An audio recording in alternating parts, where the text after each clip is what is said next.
Hello everyone. आज के इस सेशन में हम अपने chapter microorganisms friend and foe का एक बहुत ही इंटरेस्टिंग टॉपिक डिस्कस करेंगे। ये एक ऐसा टॉपिक है जिसके एग्जाम्पल्स आपने अपनी रियल लाइफ में ज़रूर एक्सपीरियंस करे होंगे, and that is preservation of food, और you can say food preservation. Previous session में जहाँ पे हमने फूड पॉइजनिंग के बारे में बात करी थी, उस सेशन में उस टॉपिक में हमने सीखा था कि किस तरीके से माइक्रो ऑर्गेनिजम्स हमारे फूड के ऊपर ग्रो कर जाते हैं और ग्रो करने के दौरान वो कुछ टॉक्सिक सब्सटेंसेस रिलीज़ करते हैं। ये टॉक्सिक सब्सटेंसेस हमारे फूड की केमिकल प्रॉपर्टीज़ को चेंज कर देते हैं। इनफैक्ट वो केमिकल चेंज लेकर के आ जाते हैं और इसी केमिकल चेंज के कारण हमारा जो फूड है वो अनफिट हो जाता है कंजम्पशन के लिए, and we need to throw that spoiled food right away. इस तरीके से बार बार खाने को स्पॉइल होने देना और बार बार स्पॉइल्ड फूड को डिस्कार्ड करना, ये कोई प्रॉब्लम का सल्यूशन नहीं है। यानी कि हमें एक परमानेंट सल्यूशन ढूंढना पड़ेगा जिसके हेल्प से हम अपने फूड को प्रिजर्व कर सकते हैं और स्पॉइलेज से प्रिवेंट कर सकते हैं। तो आज के सेशन में हम इन्हीं कुछ सॉल्यूशंस के ऊपर बात करेंगे। आज के सेशन में हम कुछ मेथड्स डिस्कस करने वाले हैं जिसके हेल्प से हम अपने खाने को प्रिजर्व कर सकते हैं, स्पॉइलेज से प्रिवेंट कर सकते हैं। तो चलिए जल्दी से आज के इस सेशन को हम स्टार्ट कर लेते हैं। So this is Vibhuti Khare, welcome to Magnet Brains, जहाँ पे आपको सभी चैप्टर्स के वीडियो लेक्चर्स मिलते हैं बिल्कुल फ्री ऑफ कॉस्ट। यानी कि मैग्नेट ब्रेन्स में आपको 2 चैप्टर्स पढ़ने के बाद किसी भी तरह का पेमेंट करने की या पैकेज परचेज करने की रिक्वायरमेंट बिल्कुल भी नहीं है, क्योंकि मैग्नेट ब्रेन्स आप सब तक पहुंचा रहा है क्वालिटी एजुकेशन बिल्कुल फ्री ऑफ कॉस्ट। तो इसी अच्छी बात से हम स्टार्ट कर लेते हैं आज का हमारा ये सेशन, जहां पे हम बात करेंगे अपने टॉपिक प्रिजर्वेशन ऑफ फूड या फूड प्रिजर्वेशन के ऊपर।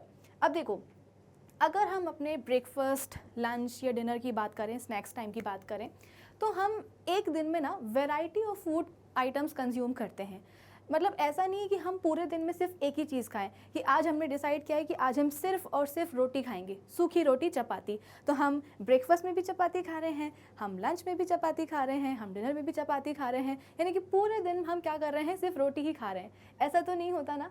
हम पूरे दिन में कई तरह के फूड आइटम्स कंज्यूम करते हैं, यानी कि हमारे ब्रेकफास्ट में कुछ और हो सकता है, सीरियल्स हो सकते हैं, है ना, हम उपमा खा सकते हैं, पोहा खा सकते हैं। लंच में जो है हम चपाती के साथ दाल लेते हैं, पल्सेस लेते हैं, वेजिटेबल्स लेते हैं, कर्ड वगैरह लेते हैं। डिनर भी हमारा कुछ अलग होता है। यानी कि अगर हम कंक्लूड करना चाहें तो हम एक दिन में variety of food items consume करते हैं। अब हैरानी वाली बात यह है कि इन सभी फूड आइटम्स की जो शेल्फ लाइफ होती है वो एक दूसरे से काफ़ी अलग अलग होती है। फॉर एग्जाम्पल से मैं आपको समझाने की कोशिश करती हूँ कि एक तरफ है हमारे पास हमारे कुछ सीरियल्स या पल्सेस, यानी कि सपोज़ हमारे पास है गेहूँ और हमारे पास है कुछ दालें। वहीं हमारे पास दूसरी तरफ है कुछ फ्रूट्स जैसे कि मैंगोज़ हो गए, वाटरमेलन हो गया, मस्क मेलन हो गया, ठीक है। अब हम सबको पता है कि हमारे जो फ्रूट्स होते हैं उनकी शेल्फ लाइफ बहुत कम होती है।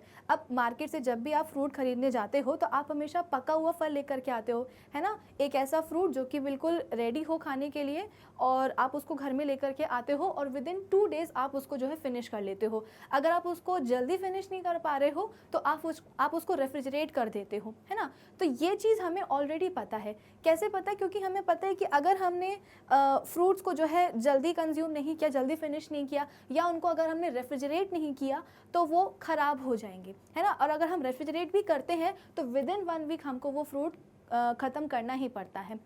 और दूसरी तरफ हमारे पास हम जो सीरियल्स हैं, जो पल्सेस हैं, हमारे पास जो गेहूं है, जो दालें हैं, उनकी शेल्फ लाइफ जो है वो काफ़ी अच्छी होती है। अगर मैं गेहूं की बात करूं तो कुछ घरों में साल भर का गेहूं एक साथ आ जाता है। यही गर्मियों के मौसम में जब गेहूं की हार्वेस्टिंग हो जाती है और मार्केट में जो है गेहूं अवेलेबल होता है तो घरों में साल भर का गेहूं एक साथ खरीद के रख लिया जाता है। अगर हम बात करें दालों की, तो दालें भी 1 से 2 महीने आराम से चलती। मार्केट जाते हैं हम और 2-3 किलो दाल आराम से लेकर के आ जाते हैं और उनको 1-2 महीने तक चलाते हैं।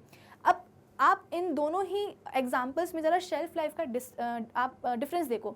हमारे पास जो फ्रूट्स हैं उनकी शेल्फ लाइफ इतनी कम है कि 2 दिन या मैक्सिमम 1 वीक के अंदर उनको हमें हर हाल में ख़त्म करना ही पड़ता है। और वहीं हमारे पास गेहूं है, हमारे पास चावल है, हमारे पास दालें हैं जो काफ़ी लंबे पीरियड के लिए आप बोल सकते हो कि ख़राब नहीं होती हैं और उनको हम अच्छी तरीके से लंबे पीरियड के लिए जो है ना एंजॉय कर सकते हैं बिना किसी टेंशन के।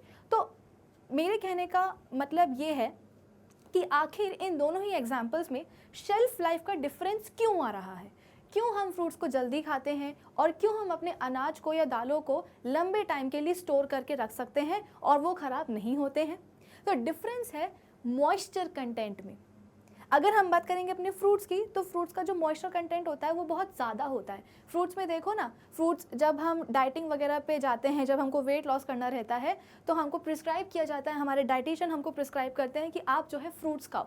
फ्रूट से क्या होता है, एक तो रफेज वगैरह मिलता है ना, फाइबर्स वगैरह मिलते हैं। तो फ्रूट्स खाने के बाद जो है ना, पेट हमको बिल्कुल भरा भरा सा लगता है, इसके बाद में भूख नहीं लगती है, बहुत टाइम तक तो नहीं, लेकिन हाँ पेट काफ़ी भर जाता है।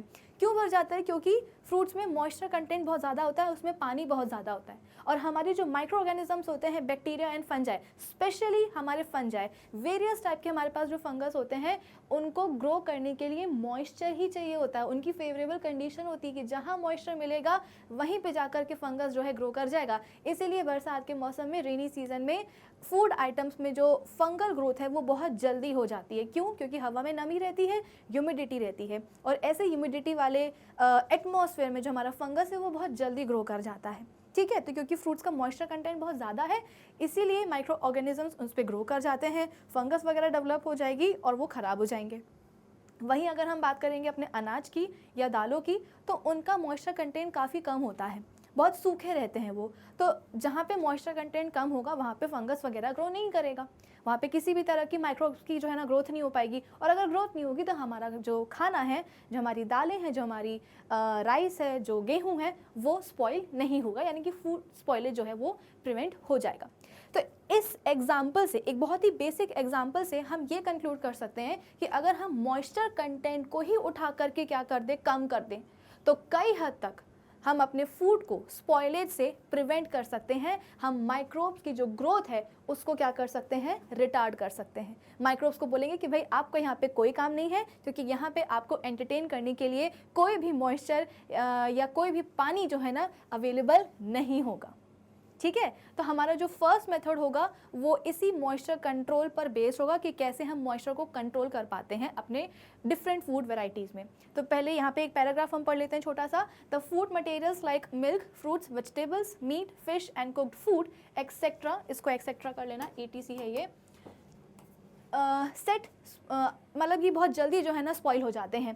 This is because they contain a lot of water due to which the food spoiling microorganisms can grow in them easily, है ना। मिल्क, फ्रूट, वेजिटेबल्स, इनका मॉइस्चर कंटेंट बहुत ज़्यादा होता है, तो ये बहुत जल्दी स्पॉइल हो जाते हैं क्योंकि माइक्रो ऑर्गेनिजम्स इनके ऊपर बहुत जल्दी ग्रो करते हैं। We can prevent the spoilage and contamination of easily spoilable food materials like milk, fruits, vegetables, meat, fish and cooked food etc. by proper methods और टेक्निक्स ऑफ फूड प्रिजर्वेशन। तो इन सभी जो बहुत जल्दी स्पॉइल होने वाले फूड आइटम्स हैं, इनको प्रिजर्व हम कैसे कर सकते हैं, प्रॉपर मेथड और टेक्निक से।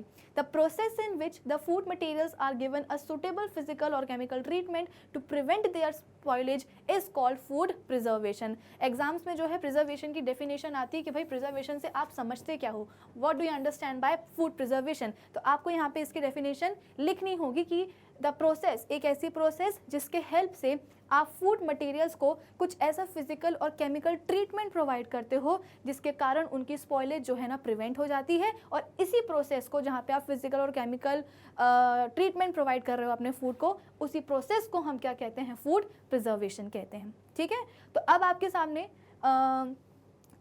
एक लिस्ट आने वाली है सर्टेन मेथड्स की, जो कि आज के सेशन में हम डिस्कस करेंगे। हर एक मेथड को हम बहुत अच्छी तरीके से समझने की कोशिश करेंगे। सबसे पहले आता है सन ड्राइंग या डिहाइड्रेशन। हम फटाफट से जो है ना लिस्ट एक बार रीड कर लेते हैं और फिर इंडिविजुअल मेथड को हम स्टडी करेंगे। फिर आपके पास आएगा सेकंड हीटिंग, थर्ड आएगा कूलिंग या जिसको हम रेफ्रिजरेशन भी बोलते हैं, फोर्थ आएगा आपके पास डीप फ्रीजिंग, फिफ्थ है एडिशन ऑफ कॉमन सॉल्ट यानी कि नमक, सिक्स्थ है आपके पास एडिशन ऑफ शुगर, यानी कि अब हम क्या कर रहे हैं, शुगर डाल रहे हैं। Addition of mustard oil and vinegar, हम विनेगर या मस्टर्ड ऑयल यानी कि जिसको हम राई का तेल कहते हैं वो यूज़ करेंगे फूड को प्रिजर्व करने के लिए। Use of special chemical preservatives, इसके बाद में हम कुछ केमिकल प्रिजर्वेटिव्स के ऊपर भी बात करेंगे। फिर एक प्रोसेस आती है जिसको हम पेस्चराइजेशन कहते हैं, और फिर इसके बाद में packing food in air tight packets, ये होगा हमारे फूड प्रिजर्वेशन का एक लास्ट मेथड। ठीक है, तो सबसे पहले हम स्टार्ट करते हैं किसके साथ, सन ड्राइंग के साथ। सन ड्राइंग मतलब क्या, जिसको हम कहते हैं डिहाइड्रेशन। डिहाइड्रेशन तो कभी कभी हमको भी हो जाता है ना। हमको क्यों हो जाता है डिहाइड्रेशन, जब हमारी बॉडी में पानी की कमी हो जाती है।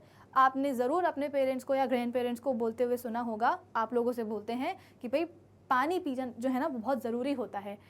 कई बच्चे जो है बहुत कम पानी पीते हैं, तो उनके माँ बाप उनके पीछे पड़े रहते हैं कि भैया पानी की कमी नहीं होनी चाहिए बॉडी में।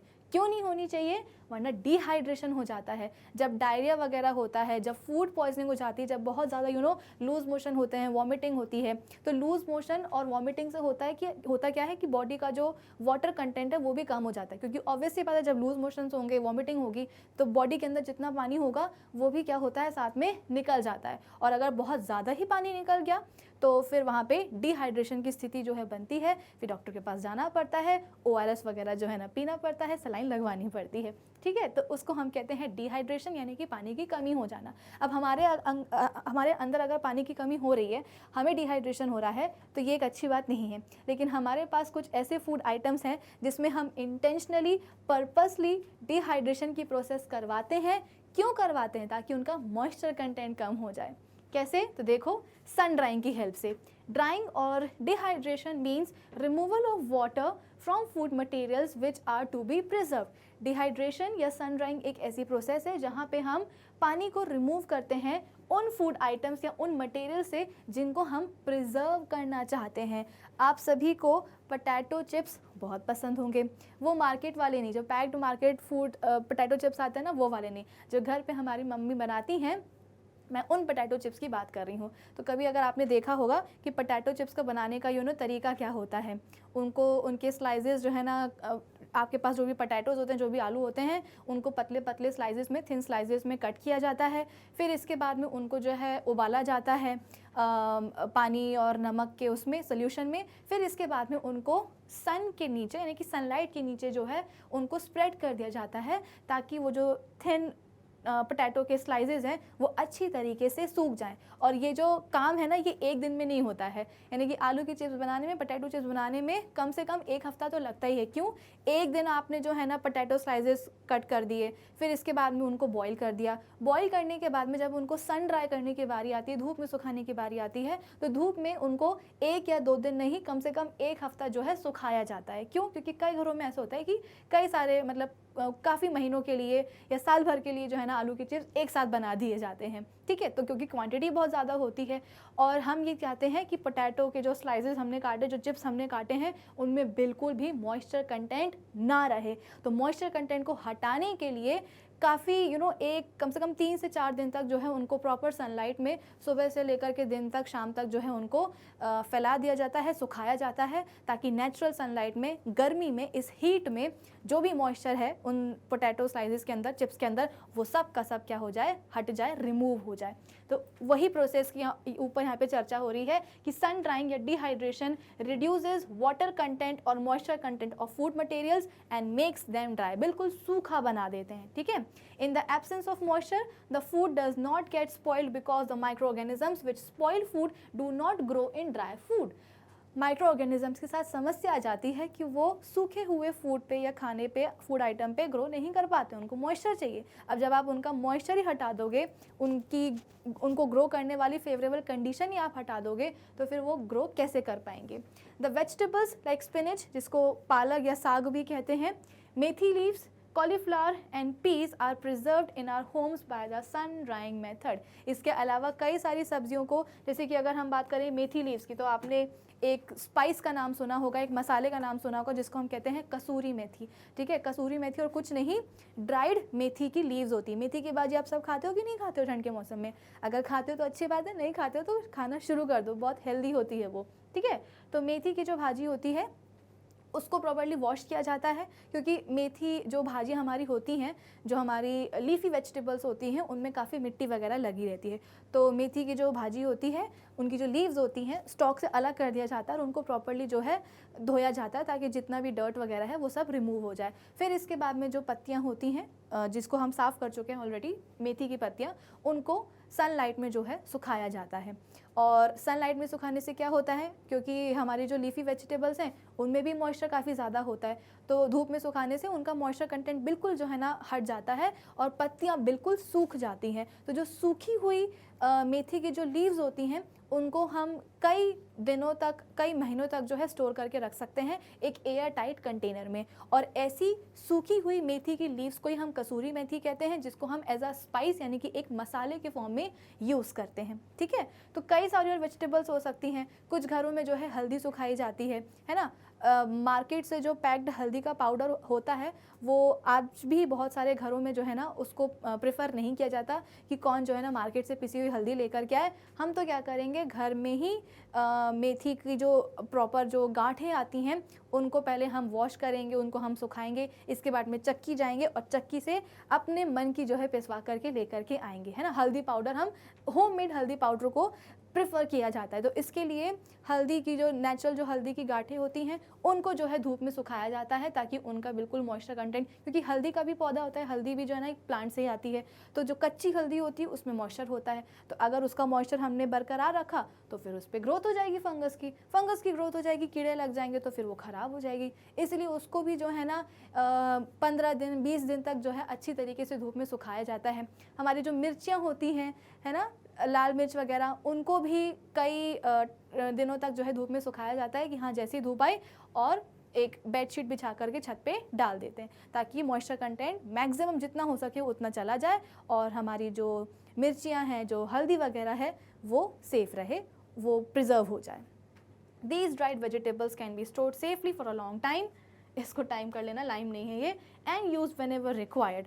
Grapes are preserved by drying to make raisins. जो किशमिश होती है, मीठी मीठी किशमिश, वो किससे बनती है? वो ग्रेप्स से ही बनती है। भाई अगर हम बात करेंगे अंगूर की, तो अंगूर में तो पल्प होता है ना, और उसके पल्प में मॉइस्चर होता है, पानी होता है। तो उससे रेजिन हम कैसे बना सकते हैं? सिंपल है, अंगूर को जो है सन ड्राई कर दो, यानी कि धूप में सुखा दो, मॉइस्चर कंटेंट उसका कम हो जाएगा और वो सूख के किस में कन्वर्ट हो जाती है? किशमिश में या फिर रेजिन्स में। ठीक है, तो आई होप इन सभी एग्जाम्पल से आपको समझ में आया होगा कि किस तरीके से हम सन ड्राइंग या डिहाइड्रेशन की प्रोसेस से अपने फूड आइटम्स को प्रिजर्व कर सकते हैं, स्पेशली ऐसे फूड आइटम्स को जिनका मॉइस्चर कंटेंट ज़्यादा होता है और जिनको हम लंबे समय तक के लिए यूज़ करना चाहते हैं। ठीक है, आपके सामने आपको एक इमेज दिखाई दे रही होगी जहाँ पे हमारे पास पहले एक होल टमाटर था, उसको हमने हाफ में कट किया और धीरे धीरे हम क्या कर रहे हैं, उसको सन ड्राई जो है करते जा रहे हैं। फिर कुछ ऐसा हुआ सन ड्राई करने के बाद और अल्टीमेटली देखो सूख के कुछ ऐसा हो गया। हमारे जितने भी ड्राई फ्रूट्स होते हैं, जितने भी हमारे नट्स होते हैं, वो भी कुछ इसी तरह की प्रोसेस से जो है उनका मॉइस्चर कंटेंट सबसे पहले कम किया जाता है और इसके बाद में पैकेट्स में पैक करके मार्केट में हमारे लिए अवेलेबल होते हैं। ठीक है, तो इस इमेज से आप देख सकते हो कि किस तरीके से एक पूरा जो टमाटो है वो सन ड्राई होकर के जैसे ही उसका पूरा मॉइस्चर कम हुआ तो वो कुछ इस शेप का हो गया, बिल्कुल सिकुड़ गया। अब इसका मॉइस्चर कम हो चुका है, इसको हम प्रिजर्व कर सकते हैं, है ना। और जब आपका यूज़ मन करे तो आप इसको अपने सैलेड वगैरह में या जिस भी चीज़ में आप इसको यूज़ करना चाहते हो आप इसको कर सकते हैं। ठीक है, चलो अब हम आ जाते हैं अपने नेक्स्ट मेथड पर। अब आप लोग ने अभी इस मेथड में क्या सीखा कि मॉइस्चर कंटेंट को कम कर दो तो हम फूड को स्पॉइल होने से बचा सकते हैं, माइक्रो ऑर्गेनिजम्स की ग्रोथ को जो है प्रिवेंट कर सकते हैं। लेकिन ये सारे फूड आइटम्स तो ऐसे थे जिनका मॉइस्चर कंटेंट आप कम कर सकते हो।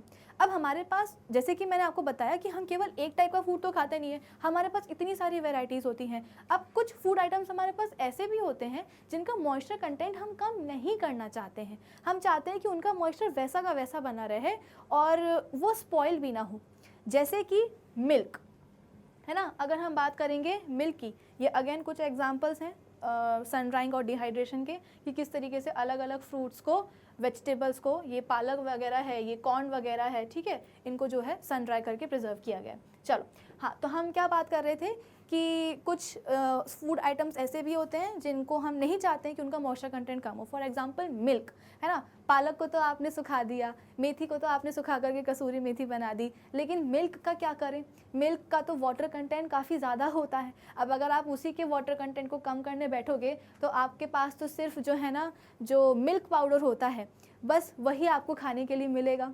तो ये तो एक समस्या हो जाएगी कि कैसे जो है ना हम मिल्क को केवल मिल्क पाउडर के फॉर्म में ही कंज्यूम करें, हमें तो उसका लिक्विड फॉर्म ही पसंद होता है। तो क्या कर सकते हैं?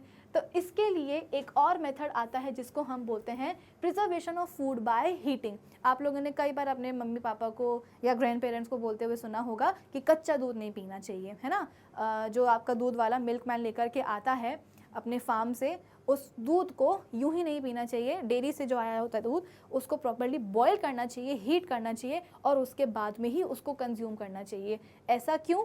क्योंकि बोला जाता है कि जो कच्चा दूध होता है उसमें माइक्रोब्स प्रेजेंट होते हैं और ये डिसीज़ कॉजिंग माइक्रोब्स अगर हम इस मिल्क को बिना बॉईल करे, बिना हीट करे अगर हम इसको कंज्यूम कर लेते हैं तो ये कुछ डिसीज़ कॉजिंग माइक्रो ऑर्गेनिजम्स या बैक्टीरियल स्पोर्स वगैरह या फंगल स्पोर्स वगैरह हमारी बॉडी में एंटर कर जाते हैं और फिर इसके बाद में आप सभी को पता है क्या होता है, फूड पॉइजनिंग हो जाती है।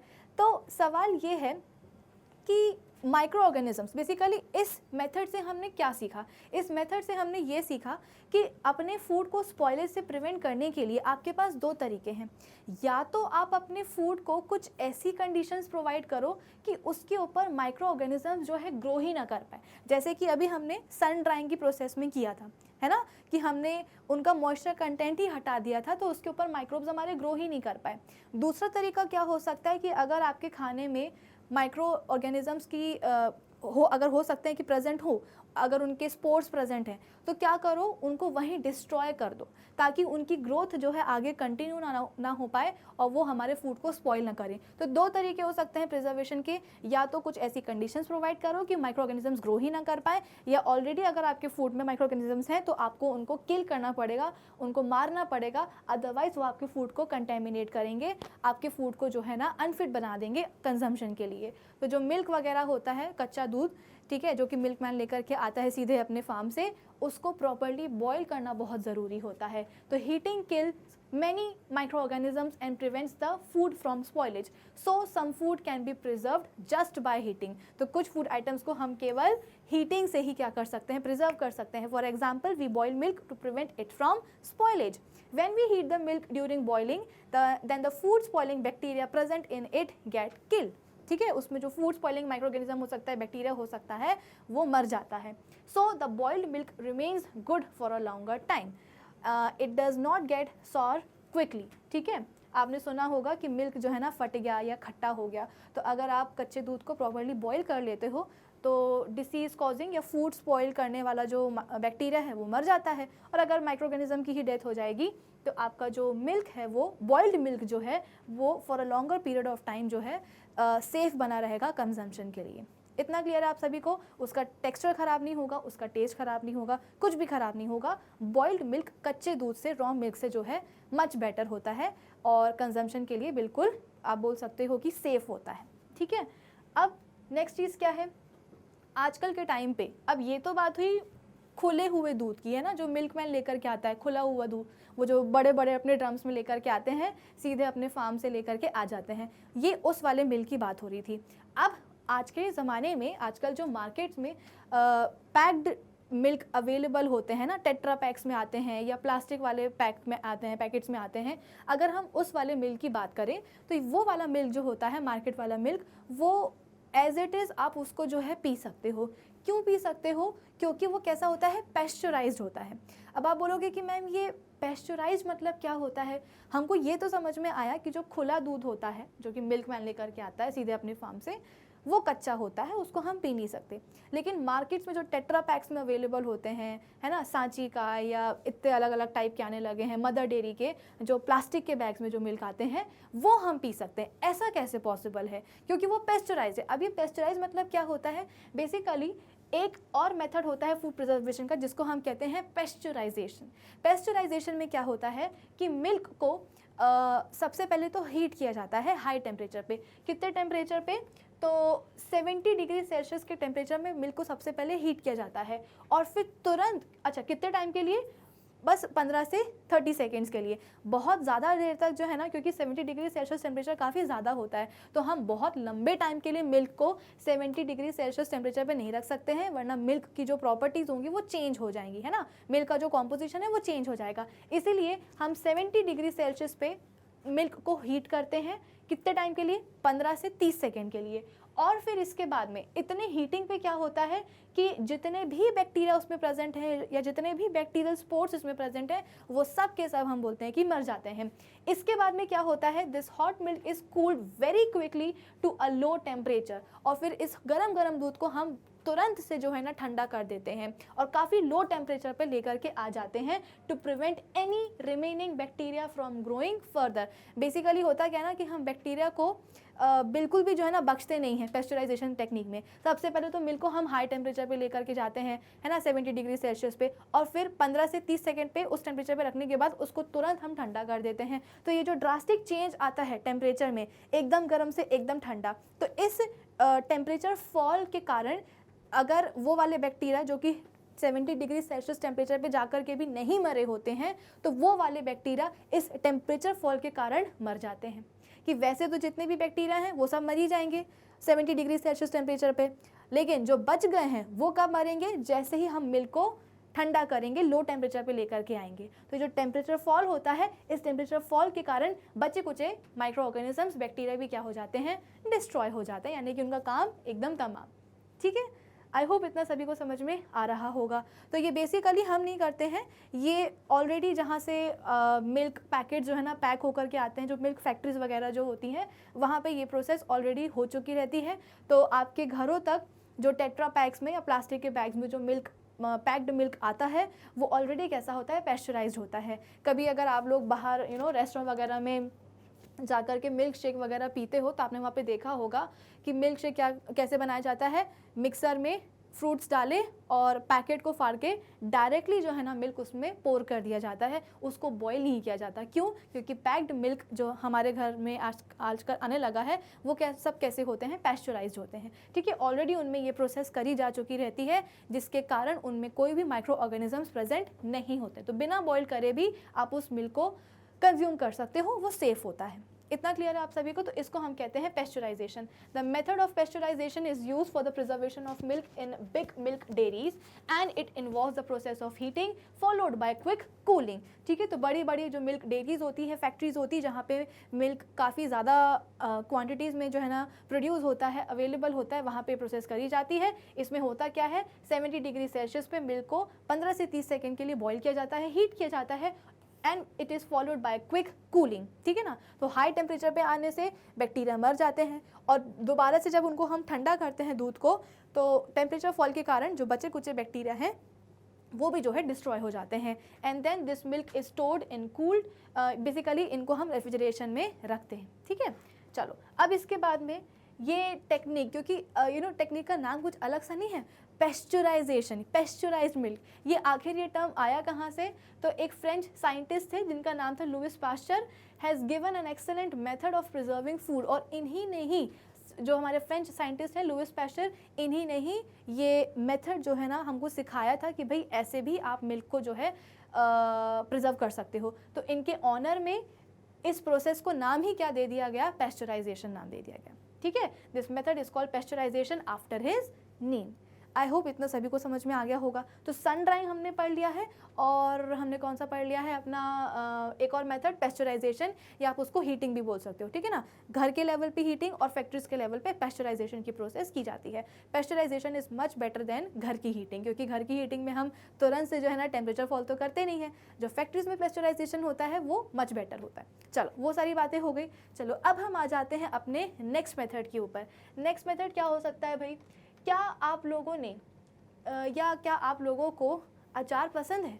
पिकल्स, पिकल्स का नाम सुनते ही मुंह में पानी आ जाता है। हमारे पास स्पेशली इंडियन कल्चर में हमारे पास वैरायटी ऑफ पिकल्स होते हैं, वैरायटी ऑफ अचार होते हैं। हमारे पास आम का अचार होता है, हमारे पास नींबू का अचार होता है, हमारे पास मिर्ची का अचार होता है, और कई तरह के सीजनल वेजिटेबल से हमारे घरों में अचार बनाए जाते हैं। अब कभी अगर आपने इन पिकल्स के फॉर्मेशन की प्रोसेस को ध्यान से देखा हो तो आपको ये समझ में आएगा कि अचार बनाना जो है ना बच्चों का काम नहीं है, बच्चों का खेल नहीं है, काफ़ी मेहनत लगती है, काफ़ी एक्सपीरियंस लगता है। इसलिए हमारे घरों में जो एक्सपीरियंस लेडीज़ होती हैं, हमारी जो मदर्स हैं, हमारी जो ग्रैंड मदर्स हैं, वही अचार बनाने का ज़िम्मा उठाती हैं और किसी के बस की बात नहीं होती है।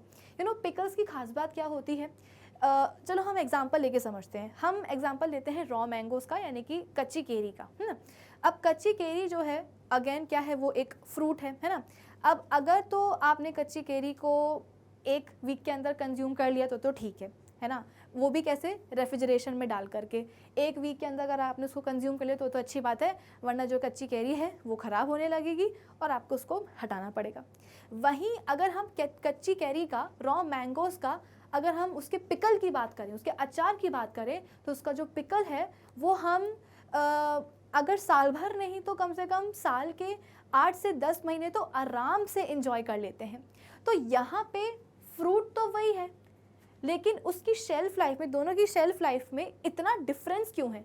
कच्चा आम, कच्ची केरी हम 1 वीक के अंदर या मैक्सिमम 10 दिन के अंदर हमको जो है ना उसको कंज्यूम करना ही पड़ता है, खाना ही पड़ता है, अदरवाइज़ वो ख़राब हो जाएगी। वहीं अगर हम कच्ची केरी का अचार देखें तो कच्ची केरी का अचार जो है ना उसकी शेल्फ लाइफ 8 से 10 महीने की होती है, या कुछ कुछ घरों में तो साल भर का अचार एक साथ डाल दिया जाता है कि गर्मियों में अचार डाला कच्ची केरी है, क्योंकि गर्मियों में ही कच्ची केरी अवेलेबल होती हैं, और फिर जब नेक्स्ट ईयर गर्मी का मौसम आएगा फिर से जो है ना अचार डाला जाएगा।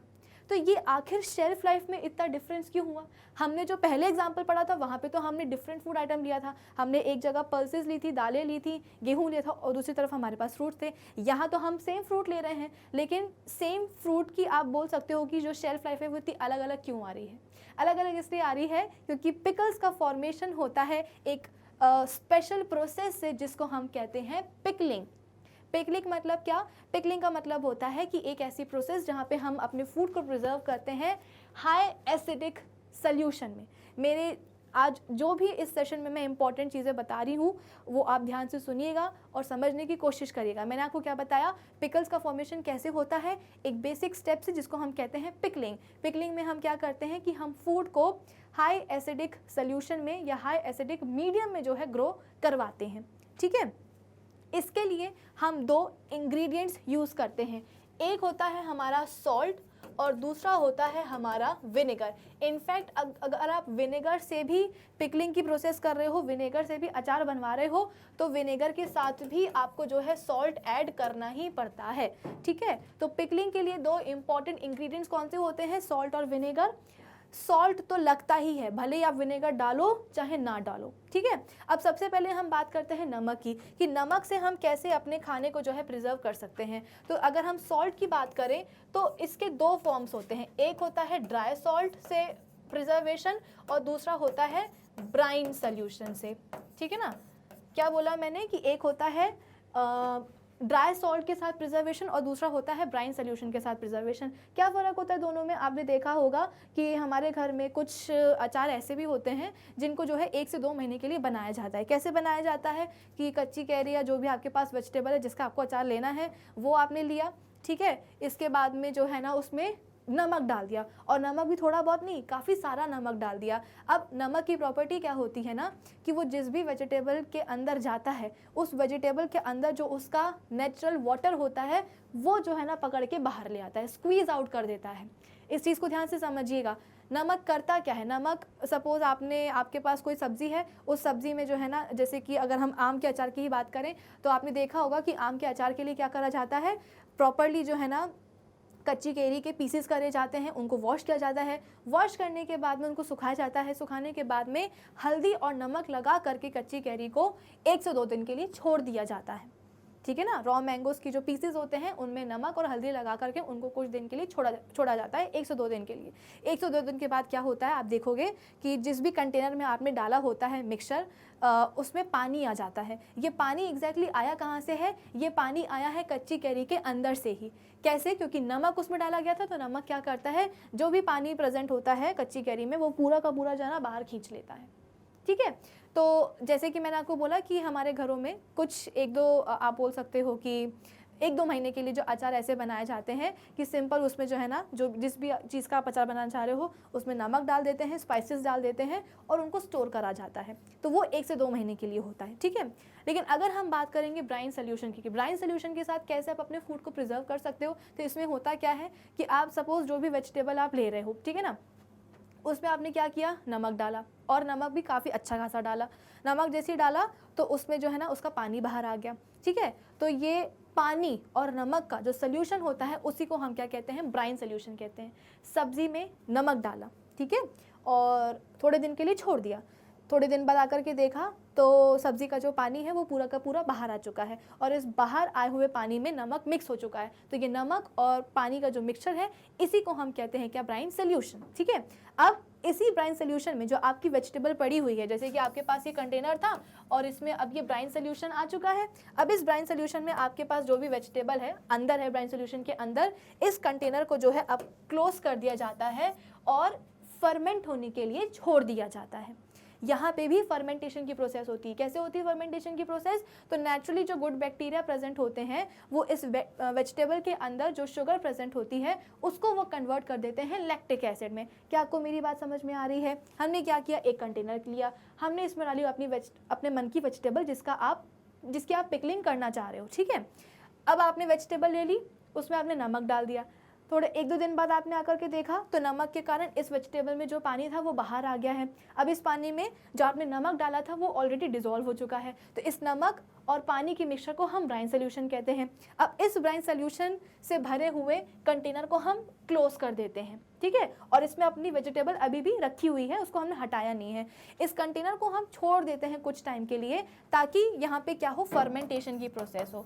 फर्मेंटेशन की प्रोसेस में क्या होता है कि गुड बैक्टीरिया क्या करते हैं, इस वेजिटेबल में प्रेजेंट जो शुगर होता है उससे वो क्या बना देते हैं, लैक्टिक एसिड बना देते हैं। लैक्टिक एसिड मतलब क्या, अगेन एक एसिड, और एसिड मतलब क्या, एसिडिक सोल्यूशन में जो माइक्रोब्स हैं वो हमारे ग्रो नहीं कर सकते हैं। तो अब बेसिकली इस फर्मेंटेड कंटेनर में लैक्टिक एसिड आ चुका है और इस लैक्टिक एसिड के कारण इस कंटेनर के अंदर कोई भी माइक्रो ऑर्गेनिज्म ग्रो नहीं करेगा। क्यों? क्योंकि लैक्टिक एसिड का मतलब क्या है, एसिडिक पीएच हो जाना। ठीक है, तो इस एसिडिक पीएच में इस कंटेनर के अंदर जिसमें आपकी वेजिटेबल है इसमें कोई भी जो है ना माइक्रो ऑर्गेनिज्म ग्रो नहीं करेगा। इसका मतलब क्या है कि आपकी जो वेजिटेबल है अंदर वो क्या हो गई है, प्रिजर्व हो गई है।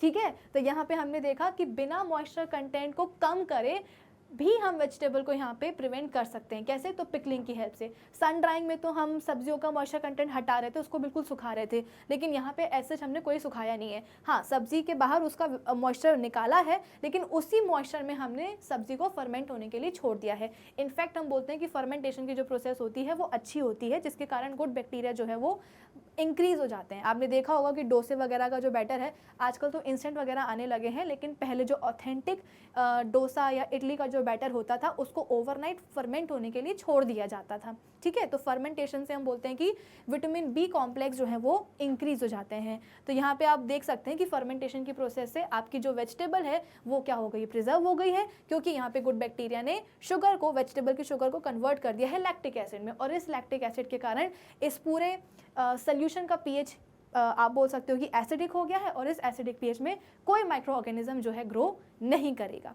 ठीक है, फिर इसके बाद में अगर हम बात करेंगे विनेगर की, तो विनेगर के थ्रू इसको हम पिकलिंग की प्रोसेस कहते हैं। ठीक है, फिर इसके बाद में अगर हम बात करेंगे विनेगर की, तो विनेगर की हेल्प से जो पिकलिंग की प्रोसेस होती है वो काफ़ी सिंपल होती है और वो जल्दी भी हो जाती है। उसमें क्या करते हैं, हम वेजिटेबल्स में नमक वगैरह ऐड करके जो है उसको 1-2 दिन रखते हैं। इसके बाद में विनेगर के साथ उसको बॉईल कर लेते हैं, और बॉईल करने के बाद में उसको कंटेनर के अंदर एक भर के रख देते हैं। ठीक है, क्या बोला मैंने कि pickling with the help of vinegar कैसे होती है, सॉल्ट लगा करके नमक को 1-2 दिन सॉल्ट लगा करके वेजिटेबल को 1-2 दिन रखा जाता है, और फिर इसको विनेगर में डाल करके बॉईल कर लिया जाता है, और फिर इस बॉइल्ड सोल्यूशन को कंटेनर में पैक करके रख देते हैं। ठीक है, तो वो हो जाती है pickling with the help of vinegar. तो विनेगर बेसिकली क्या है, एक एसिडिक एसिड है, पढ़ाया है मैंने आपको।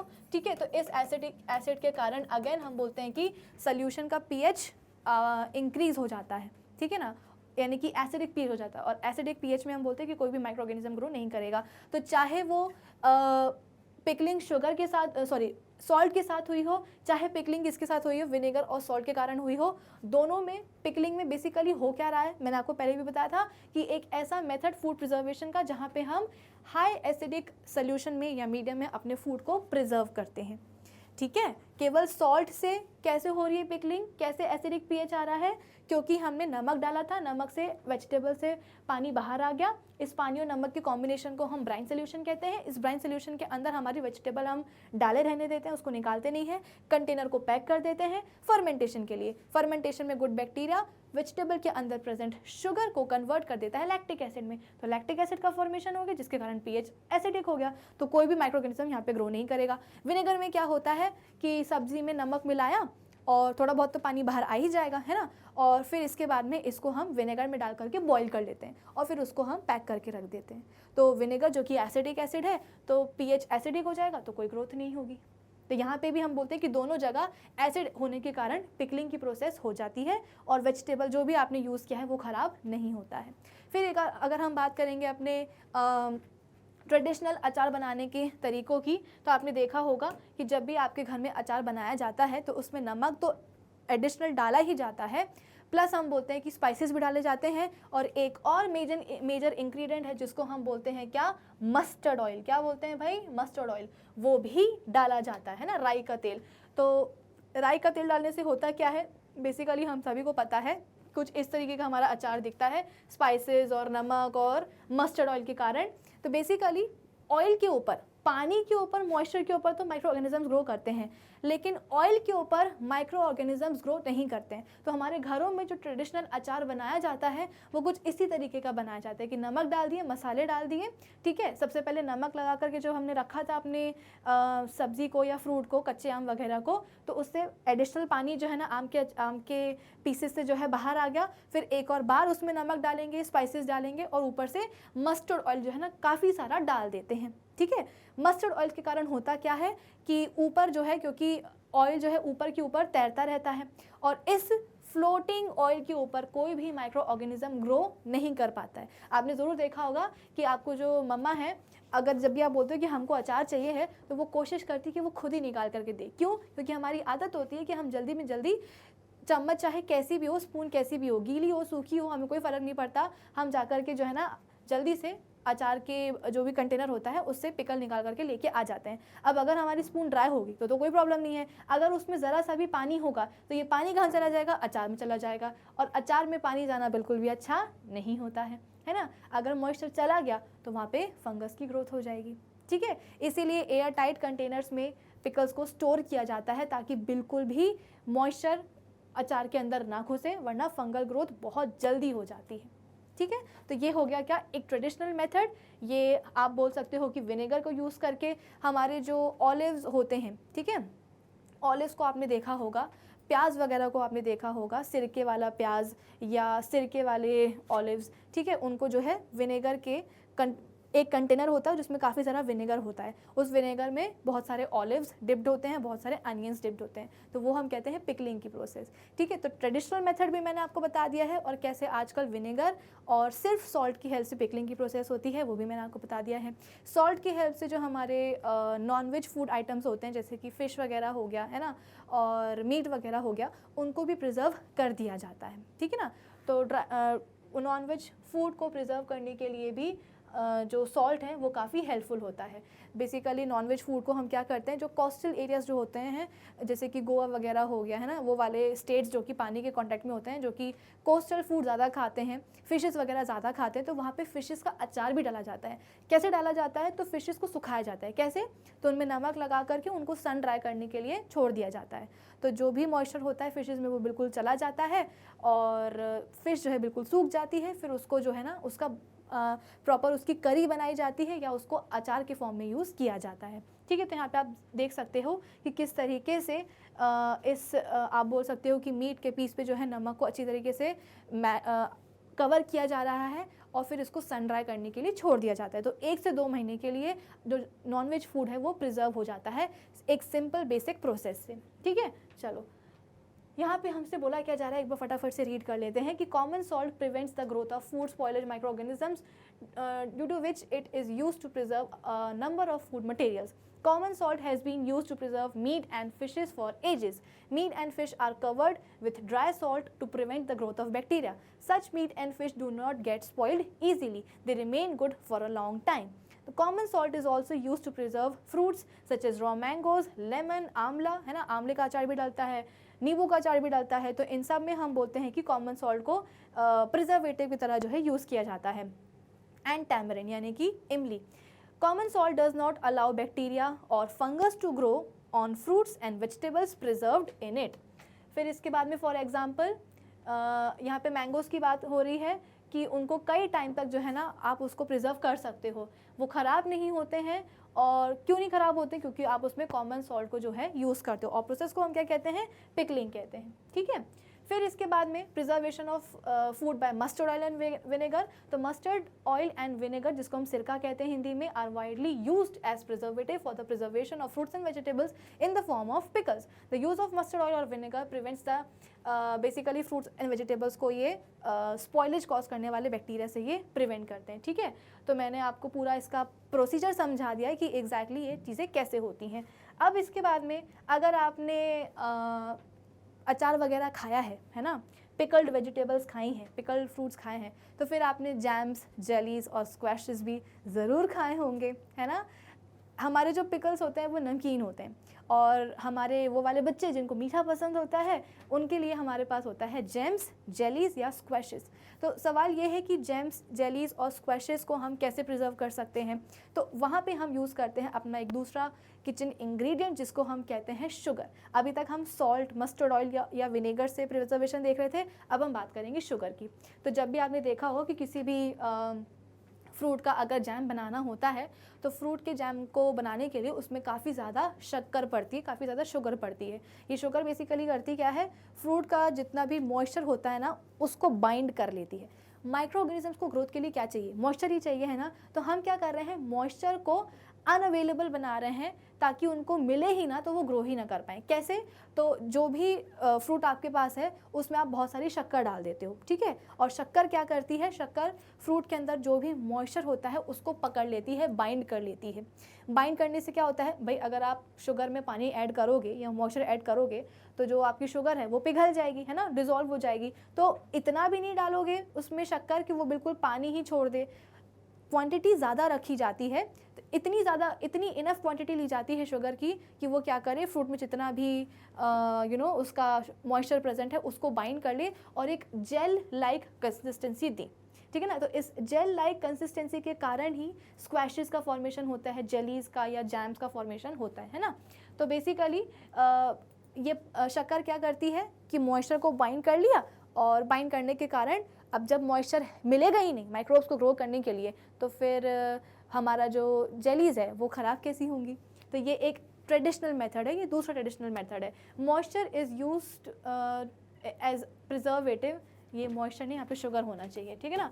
Sugar is used as a preservative in making jams and jellies from fruits. Sugar reduces the content from the fruits which inhibits the growth of microorganisms like bacteria which spoil the fruits etc. Sugar क्या करती है?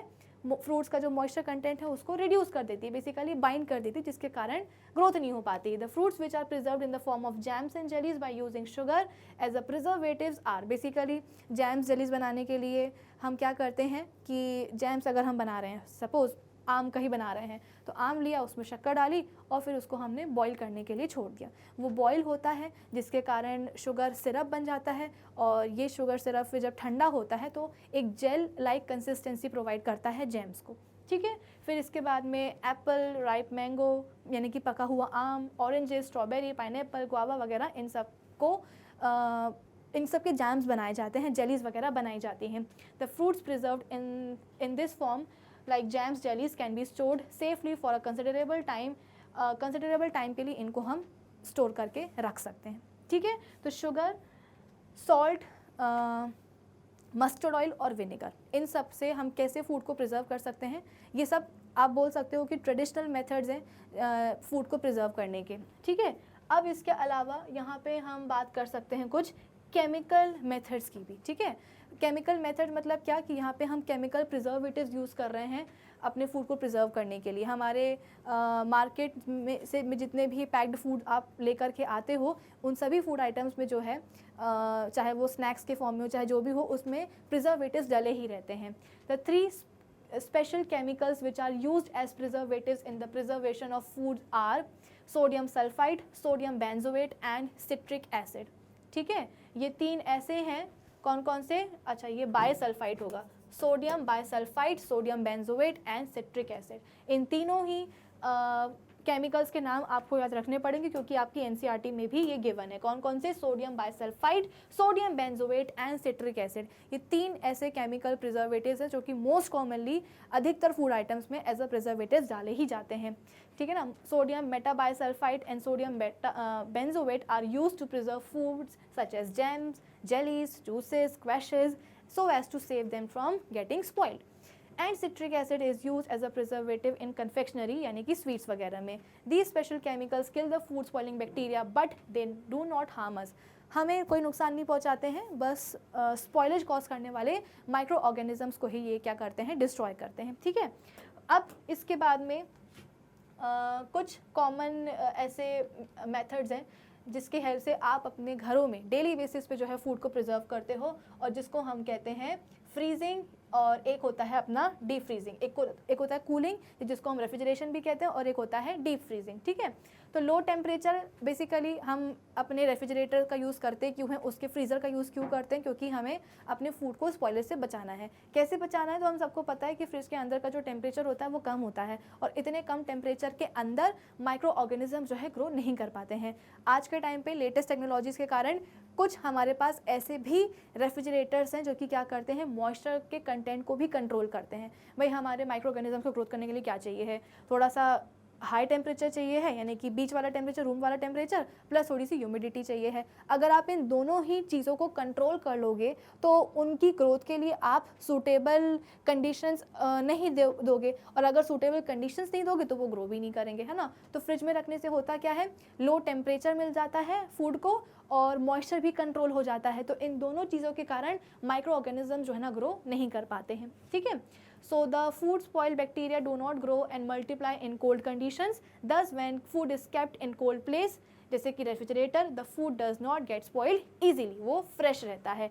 कौन कौन सी चीज़ें हम fridge में रख सकते हैं? मिल्क, है ना, सना हुआ आटा, नीडेड डो, कुक्ड फूड, जैसे कि सब्जी बची हुई है रात की, दाल बची हुई है, फ्रेश फ्रूट्स, वेजिटेबल्स, ये सब को जो है ना स्पॉइलर से प्रिवेंट करने के लिए फ्रिज में डाला जाता है, कुछ इस तरीके से। और फिर इसके बाद में लास्ट आता है आपका डीप फ्रीजिंग। ठीक है ना, लास्ट नहीं है, सेकंड लास्ट है। डीप फ्रीजिंग में हम बोलते हैं कि टेम्परेचर जो है 0 डिग्री सेल्सियस के नीचे चला जाता है। तो इतने लो टेम्परेचर पे आ करके मुझे नहीं लगता कि कोई भी स्पॉइलेज कॉज करने वाला जो माइक्रो ऑर्गेनिज्म है वो ग्रो कर पाएगा। आजकल जो है ना फ्रोज़न वेजिटेबल्स का कंसेप्ट बहुत चला है कि मटर हो गया, कॉलीफ्लावर हो गया, बीन्स वगैरह हो गया, इन सभी वेजिटेबल्स को जो है प्रॉपर्ली वॉश करके सीधे फ्रीज़र में डाल दिया जाता है, और फ्रीज़र में डालने के कारण इनके ऊपर एक बर्फ़ की कवरिंग आ जाती है, काफ़ी कड़क हो जाते हैं ये। और जब भी इनको हमें यूज़ करना होता है, क्योंकि जो मटर है, गाजर है, कॉलीफ्लावर है, ये ठंड के सीज़न में ही हमको मिलते हैं ना, लेकिन अगर हम इनको फ्रीज़ कर देते हैं, रेफ्रिजरेशन में डाल देते हैं, तो हम इनको through out the year use कर सकते हैं। ठीक है, क्योंकि फ्रीज़र में टेम्परेचर 0 डिग्री सेल्सियस से भी नीचे चला जाता है, तो इतने कम टेम्परेचर पे इन वेजिटेबल्स पे कोई भी माइक्रो ऑर्गेनिज्म ग्रो नहीं कर पाता है। इनफैक्ट इनके ऊपर बर्फ़ की एक पूरी लेयर चढ़ जाती है, और इस लेयर के कारण कोई भी माइक्रो ऑर्गेनिज्म जो है ना इनको इन पे ग्रो नहीं कर पाएगा, और ये ख़राब नहीं होंगे। और जब भी आपको कभी मटर पनीर या फूल गोभी की सब्ज़ी खाने का मन हो, तो थोड़ा सा आप इनको निकालो फ्रीज़र से, नॉर्मल वाटर में जो है ना इनको डिप करके रखो, ताकि इनकी जो ऊपर की बर्फ़ की लेयर है वो चली जाए, और आप उनसे जो है ना अपनी वेजिटेबल, अपनी करी वगैरह बना सकते हो। ठीक है, चलो फिर इसके बाद में एक लास्ट मेथड आता है जिसको हम कहते हैं एयर टाइट पैकेट्स में अपने फूड आइटम्स को पैक करके रखना। तो these days dry fruits, even vegetables are sold in sealed airtight packets to prevent the attack of microorganisms. Basically हवा बिल्कुल भी नहीं रहती है इसमें, एयर टाइट कंटेनर्स होते हैं, ये पैकेट्स होते हैं, जिसके कारण कोई भी जो है माइक्रो ऑर्गेनिज्म इस अंदर जो भी सामान होता है उसमें ग्रो नहीं कर पाता है। ठीक है, तो ये एक जनरल मेथड हो गया एयर टाइट पैकिंग का। तो आज के इस सेशन में हमने कई सारे मेथड्स पढ़े हैं, और अलग अलग मेथड्स पढ़े हैं कि कैसे हम अपने डिफरेंट वैरायटी जो फूड आइटम्स की जो वैरायटीज़ होती हैं उनको हम प्रिजर्व कर सकते हैं, है ना। मिल्क से लेकर के, ड्राई फ्रूट से लेकर के, वेजिटेबल से लेकर के, फ्रूट्स तक, सने हुए आटे से लेकर के सभी चीज़ों को हमने प्रिजर्व करना आज सीखा है। नॉन वेज फूड को भी हमने प्रिजर्व करना सीखा है। तो आई होप आज के सेशन के सभी मेथड्स आपको सभी को समझ में आए होंगे। तो इस सेशन के लिए बस इतना ही। अब हम मिलेंगे अपने नेक्स्ट सेशन में, जहाँ पे हम डिस्कस करेंगे अपने चैप्टर के कुछ और नए टॉपिक्स को। तब तक आप क्या करेंगे, हमारी जो ऑफिशियल वेबसाइट है magnetbrains.com, उसे विजिट कर लीजिएगा, जहाँ पे आपको सभी चैप्टर्स के वीडियो लेक्चर्स मिलेंगे प्रॉपरली प्लेलिस्ट में अरेंज्ड। साथ ही साथ सभी चैप्टर्स के वहाँ पे आपको होंगे नोट्स भी available. So do visit our official website magnetbrains.com. Till then keep learning with Magnet Brains. Thank you for watching.